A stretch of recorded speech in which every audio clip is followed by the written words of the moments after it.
Jangan anggap remeh kekerasan di dalam rumah tangga, saudara. Lagi-lagi seorang istri meninggal usai dianiaya suami.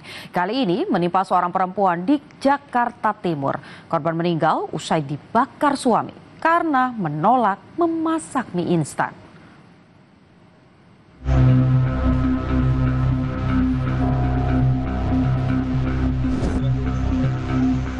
Pelaku ditangkap polisi usai membakar istrinya hingga tewas.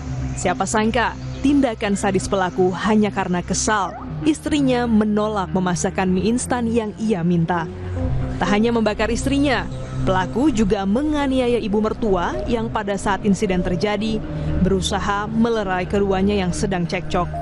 Sang istri mengalami luka bakar di wajah dan tubuhnya.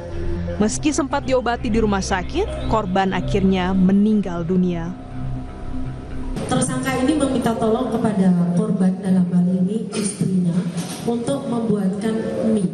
Kemudian alasan daripada tersangka, istrinya tidak segera membuatkan mie, kemudian korban memainkan handphone. Kemudian di situ terjadi percekcokan sehingga karena memang sering melakukan PKDRT tersangka ini, selanjutnya istri, dalam hal ini korban, lari ke kamar ibunya. Dalam hal ini mertua juga sama-sama menjadi korban. Saat ini masih dalam perawatan intensif di salah satu rumah sakit di Durensawit.